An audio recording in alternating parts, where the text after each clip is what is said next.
Assalamualaikum warahmatullahi wabarakatuh. Shalom, Om Swastiastu, Namo Buddhaya, dan salam kebajikan. Perkenalkan, nama saya Nicholas Noir Sebastian Montoya dengan NIM 2210028. Saya dari Prodi Desain Komunikasi Visual Universitas di Lumpuh. Kali ini saya akan menjelaskan tentang opini saya tentang teknososiopreneur untuk mata kuliah keteknososiopreneuraan dengan dosen pengampu Dr. Inanpi Hidayat Simasi, SPMSI. Berikut penjelasannya. Perkembangan ekonomi bagi negara berkembang seperti Indonesia, pembisnis sangat dibutuhkan untuk meningkatkan perekonomian negara. Dalam dunia bisnis dan kewirausahaan, istilah yang kerap digunakan untuk seorang pelaku usaha antara lain adalah entrepreneur, technopreneur, sociopreneur, dan technosociopreneur.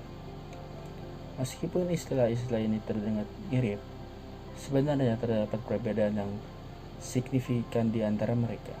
Yang pertama, entrepreneur. Entrepreneur adalah seorang yang memulai dan mengelola bisnis baru dengan tujuan untuk menghasilkan keuntungan. Yang kedua, yaitu ada technopreneur. Technopreneur adalah seorang entrepreneur yang fokus pada penggunaan teknologi dalam membangun bisnisnya. Yang ketiga, sociopreneur. Sociopreneur adalah seorang entrepreneur yang menekankan pada pengembangan bisnis yang berdampak positif pada masyarakat, dan seorang pengusaha yang memiliki tujuan untuk menyelesaikan masalah sosial melalui bisnisnya. Dan yang keempat adalah technosociopreneur. Technosociopreneur adalah gabungan dari ketiga jenis pengusaha di atas. Mereka adalah pengusaha yang memanfaatkan teknologi untuk menyelesaikan masalah sosial dan lingkungan.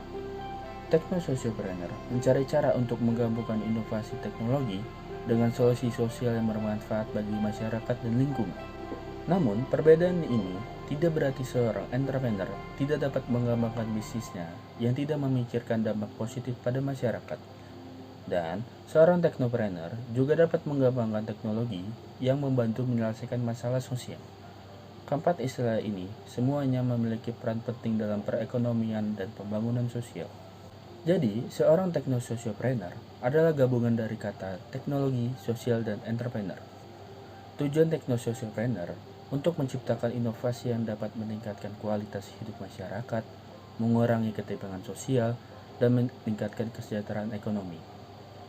Oleh karena itu, inovasi yang diciptakan tidak hanya difokuskan pada keuntungan finansial, tetapi juga dampak positif yang diberikan pada masyarakat. Dan seorang technosociopreneur harus memperhatikan aspek sosial, ekonomi, dan lingkungan. Dalam era digital saat ini, peran technosociopreneur semakin penting dalam menciptakan solusi yang dapat memperbaiki kualitas hidup masyarakat.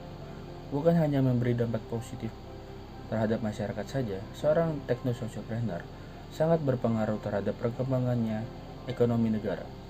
Karena technosociopreneur dapat membuka lapangan pekerjaan baru.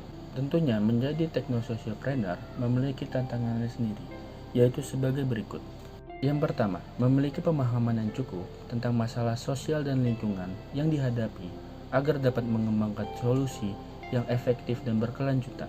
Yang kedua, memiliki modal dan sumber daya yang cukup agar dapat mengembangkan solusi. Yang ketiga, menyadari tentang bisnis yang dihadapi. Pengusaha harus mempertimbangkan aspek-aspek bisnis seperti pemasaran, distribusi, dan keuntungan finansial. Yang keempat, mendapatkan dukungan dari masyarakat dan pemerintah agar dapat mempermudah dalam hal perizinan, regulasi, dan insentif keuangan. Yang kelima, membutuhkan investasi yang besar, dan pengusaha harus menemukan investor yang tepat untuk mendukung bisnisnya. Dari hal di atas, dapat kita ambil contoh dari perusahaan Gojek. Gojek didirikan pada tahun 2009 di Jakarta oleh Nadiem Makarim. Gojek merupakan contoh dari technosociopreneur. Nadiem Makarim awalnya adalah seorang technopreneur. Nadiem memanfaatkan teknologi untuk berbisnis. Dengan berjalannya waktu, permintaan dari pelanggan semakin banyak. Oleh karena itu, Gojek lebih berinovasi lagi dalam mengembangkan bisnisnya. Gojek mendengarkan dan melihat setiap kebutuhan apa saja yang diperlukan masyarakat. Sehingga sekarang banyak fitur yang disediakan oleh Gojek membantu keseharian masyarakat. Gojek mempermudah segala hal untuk bertransaksi melalui online atau digital.